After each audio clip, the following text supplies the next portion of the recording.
जिंदाबाद जिंदाबाद। हमारी मांगे पूरी करो, हमारी मांगे पूरी करो, पूरी करो।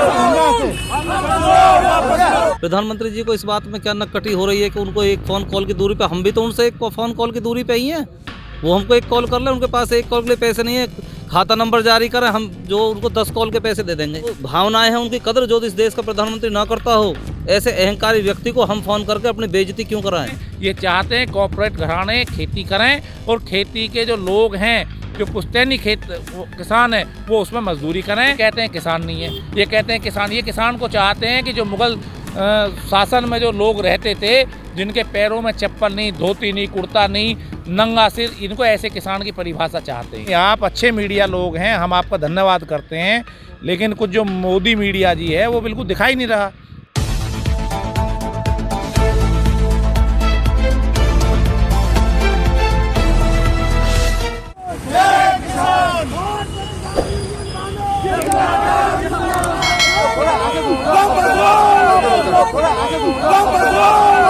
जिंदाबाद जिंदाबाद। हमारी मांगे पूरी करो, हमारी मांगे पूरी करो, पूरी करो। नमस्कार, मैं प्रिया त्यागी और आप देख रहे हैं एमजे खबर।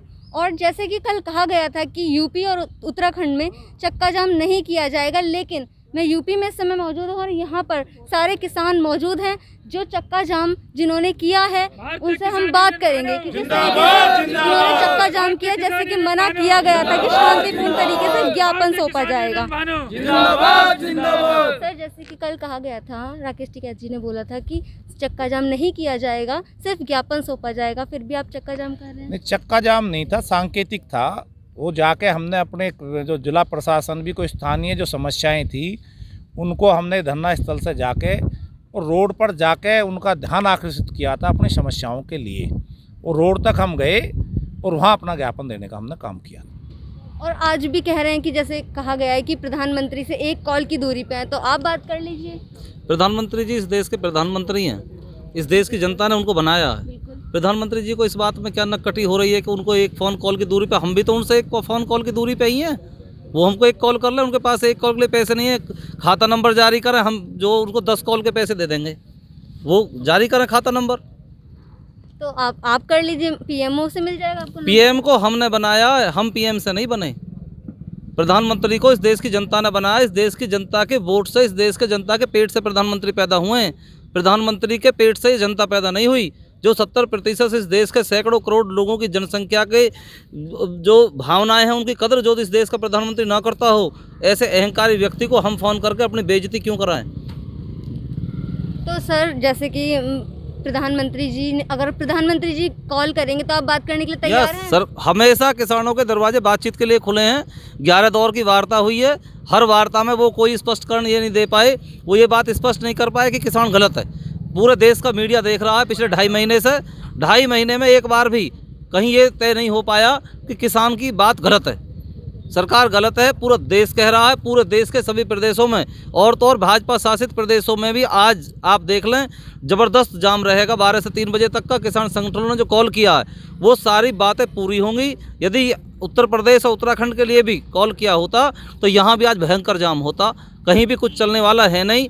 इस सरकार को यदि राजा तानाशाही हो जाए, राजा का दिमाग खराब हो जाए, राजा को सब कुछ खुद ही लगने लगे, तो उसको ठीक करने के लिए इस देश की जनता सड़कों पर आती है, जो आ चुकी है। ये कहते हैं किसान नहीं है, ये कहते हैं किसान, ये किसान को चाहते हैं कि जो मुगल शासन में जो लोग रहते थे, जिनके पैरों में चप्पल नहीं, धोती नहीं, कुर्ता नहीं, नंगा सिर, इनको ऐसे किसान की परिभाषा चाहते हैं। ये आज किसान का जो बच्चा वो पढ़ लिख के अधिकारी बना, IAS बना है, PCS बना है, ये उसे रोकना चाहते हैं। दूसरा जो शिक्षा है, जो शिक्षा पे इनको काम करना चाहिए, इनको चिकित्सा पे काम करना चाहिए, उसको तो कर नहीं रहे।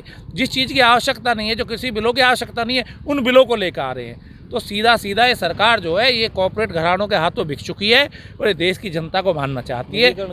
ये निजीकरण की तरफ ले जा रहे हैं, बैंकों को बेच रहे हैं। पहले क्या होता था, साहूकार जो है वो लोगों का खून चूसते थे, उसी प्रकार की फिर साहूकारी आएगी। तो मेरा यही कहना है कि सरकार से हम ईश्वर से कामना करते हैं कि सद्बुद्धि से काम ले और जो देश हित के काम है, जो लोगों हित के काम है उनको करें कि जनता ने स्पष्ट बहुमत देने का काम किया है, हम लोगों ने इन्हें वोट देने का काम किया है, इस पर बहुमत का काम किया है और इस देश में कोई टिका नहीं है। मुगल आए, मुगलों ने जाति की, वो चले गए, अंग्रेज आए, वो चले गए, राजे रजवाड़े खत्म हुए, कांग्रेस की जाति रही तो कांग्रेस खत्म हुई और ये भी जाति करेंगे तो ये भी खत्म हो जाएगी। ये भी बोला है नरेंद्र सिंह तोमर जी ने कि हम अगर संशोधन कर रहे हैं इस कानून में तो इसका मतलब ये नहीं है कि कानून गलत है। उनका साफ कहना है कि कानून में कोई गलती नहीं है, बस हम आपकी संतुष्टि के लिए कर रहे हैं। नहीं, कानून गलत नहीं होते तो किसान क्यों आंदोलन करता? आप देख रहे हैं पूरे उत्तर प्रदेश में, पूरे हिंदुस्तान में ये दिखाया नहीं जा रहा मीडिया के माध्यम से, यानी हर जिला, हर मुख्यालय पे। नहीं, आप अच्छे मीडिया लोग हैं, हम आपका धन्यवाद करते हैं, लेकिन कुछ जो मोदी मीडिया जी है वो बिल्कुल दिखाई नहीं रहा। और मैं दूसरा बता देता हूँ, आप कृषि बिलों की बात करते हैं, इन्होंने एक ऐसी स्कीम तैयार कर दी है कि जो किसान है वो खेती से भागने का काम करे। इन्होंने क्या करा है कि गाँव में जो 2 पशु से तीसरा पशु पालता है उस पर कमर्शियल कनेक्शन की बाध्यता कर दी गई है। जब कमर्शियल कनेक्शन आदमी लेगा तब पशुपालन बंद करेगा, पशुपालन बंद करेगा तो खेती से मोह बंद होगा, खेती से भागने का काम करेगा। तीसरा, अगर किसी का 8 पशु हैं, अगर 9वां पशु रखेगा तो प्रदूषण बोर्ड का कनेक्शन लेना पड़ेगा। पहली सरकारों में 500 रुपये बिल था ट्वेल्व का, आज वो बढ़ा के इन्होंने 2000 करा। 2000 के बजाय इन्होंने जो उस पर मीटर लगाने का काम करा, मीटर से 5000 रुपये प्रति उसका बिल आएगा 12 का। तो ये किसान की आमदनी दुगनी होगी या उसकी लागत दुगनी होगी? जो यूरिया का कट्टा आता था वो 50 किलो का कट्टा आता था, तो 45 किलो का करा है। अभी ये सीड बिल ला रहे हैं जिसमें कि ये कह रहे हैं कि हाइब्रिड बीज बोए जाएंगे। हाइब्रिड बीज क्या है कि अगर आपने एक बार खेत में बो दिया, दोबारा उससे बीज से बीज नहीं बना सकते। और हाइब्रिड बीज की कीमत होती है लाखों रुपये किलो। जैसे खरबूजे के बीज की बात करता हूँ मैं, 1 लाख रुपये किलो बीज आता है। तो किसान अपना बीज ही उत्पादित नहीं कर पाएगा तो कहाँ से वो आमदनी दुगनी करेगा? तो ऐसे ऐसे कानून ये लेकर आ रहे हैं। जैसे खाद की, यूरिया की सब्सिडी को ख़त्म कर रहे हैं, ये कह रहे हैं कि अभी डायरेक्ट उसके खाते में जाएगी। आज जो DAP का कट्टा है मानो 1250 रुपये का है, वो 2500 रुपये का मिलेगा। अब किसान के पास 1250 रुपये तो होते नहीं, अब 2500 रुपये कहाँ से करेगा? ये कुछ दिन जैसे गैस सिलेंडर की सब्सिडी आई और आज सब्सिडी सब खत्म होगी। इसी प्रकार का काम है। किसान गति से किसान को भगाना चाहते हैं। ये चाहते हैं कॉर्पोरेट घराने खेती करें और खेती के जो लोग हैं, जो पुश्तैनी किसान हैं, वो उसमें मजदूरी करें। उनके बच्चे पढ़ें ना लिखें, ना IAS बने, ना PCS बने, ना डॉक्टर बने। और जैसे कि यहाँ पर अभी भी कृषि मंत्री बोल रहे हैं कि आप लोगों को समझ नहीं आ रहा है, कानून काला कुछ भी नहीं है, इस कानून में आपके फ़ायदे के लिए बनाए गए हैं, आपको कॉन्ट्रैक्ट फार्मिंग एक्ट से आपको प्रॉफिट होगा। तो आपको लगता है कि आपको प्रॉफिट होगा, फ़ायदा होगा? हमें तो किसानों को हर हमेशा नुकसान होगा इस कानून से। हम कृषि मंत्री जी से ये जानना चाहते हैं कि सरकार को ये कानून वापस लेने में आपत्ति क्या है? वो तो कह रहे हैं आपके फ़ायदे के लिए बनाए हैं, किसानों को बहुत नुकसान हो रहा था ताकि उनको फ़ायदा हो, उनकी आय दुगनी हो। किसानों को इनसे नुकसान दिखाई दे रहा है, प्रत्यक्ष में नुकसान दिखाई दे रहा है। मंत्री जी को कैसे फ़ायदा दिखाई दे रहा? आपत्ति क्या है मंत्री जी को वापस लेने में, सरकार को कानून वापस लेने में? वो तो कह रहे हैं आपको समझ में ही नहीं आ रहा, इसमें काला कुछ है ही नहीं। अब वो तो यही कहे जाएंगे क्योंकि सरकार उनकी है, जिनकी सरकार है वो तो कुछ भी बोलो। आपको क्या आपत्ति है? आपको क्या आपत्ति है? हमको ये आपत्ति है कि जब ये कानून बना तो कानून जिस देश में कोई भी बने उसकी एक लोकसभा में चर्चा होती है, उसके बाद वो राज्यसभा में चर्चा होती है, जहाँ पक्ष और विपक्ष के सारे लोग अपने अपने व्यू रखते हैं। जनता के चुने हुए प्रतिनिधि जो लोकसभा और राज्यसभा में बैठे हैं, यदि उनकी बात को भी ना सुनकर सरकार सीधे अध्यादेश के जरिए राष्ट्रपति के साइन करा के लॉकडाउन में पड़े हुए देश में कोई कानून ला देती है, तो इससे अलग कोई और उदाहरण नहीं है कि इससे सरकार की मनसा बिल्कुल काली थी, सरकार की मनसा खराब थी। देश लॉकडाउन में पड़ा था, अध्यादेश के जरिए आप कानून लेके आ रहे हैं। What is this? क्यों, क्या ज़रूरत थी इसकी? आप कानूनों से, किसानों से बात करते, किसान संगठनों से बात करते, लोकसभा और राज्यसभा में चर्चा करते, फिर इस बिल का हम भी सम्मान करते। और जैसे कि मतलब शांतिपूर्वक रूप से हमने ज्ञापन देने का काम किया है। तो इस तरीके से आप क्या संदेश देना चाहते हैं? हम केंद्र सरकार से अनुरोध करना चाहते हैं, उनको अवगत कराना चाहते हैं कि आज ये जो आंदोलन है ये गाजीपुर, टीकरी और सिंधु बॉर्डर का आंदोलन नहीं रहा है। ये आंदोलन पूरे देश का आंदोलन है, किसान के, मजदूर के, हर परिवार का आंदोलन है।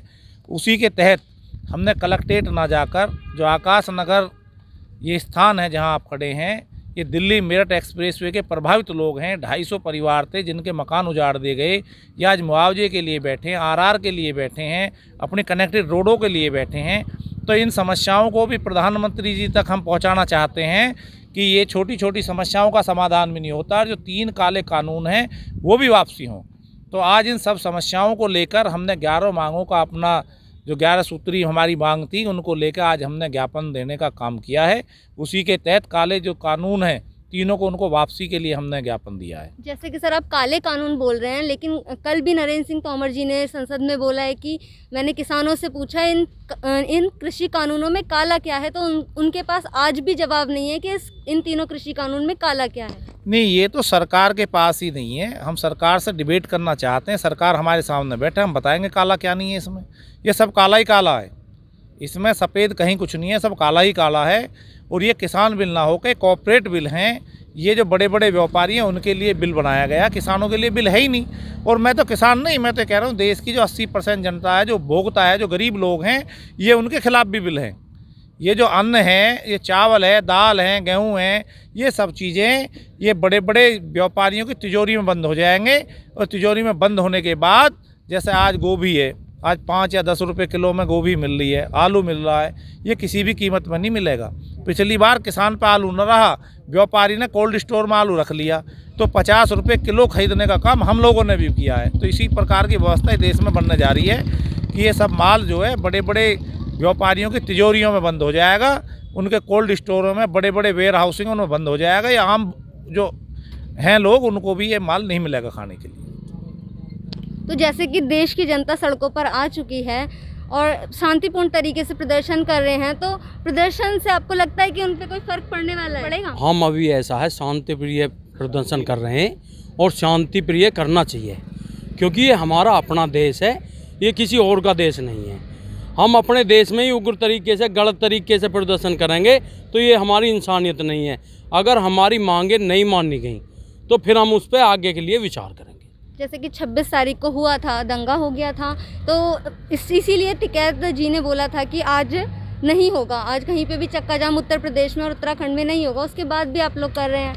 नहीं, हम कर रहे हैं, हम बहुत शांति प्रिय तरीके से कर रहे हैं। हम गए, हमने सीओ साहब को, एसडीएम सदर साहब को अपना ज्ञापन दिया और शांति प्रिय ढंग से अपने धरने स्थल से गए और शांति प्रिय ढंग से अपने धरने स्थल पर आ गए।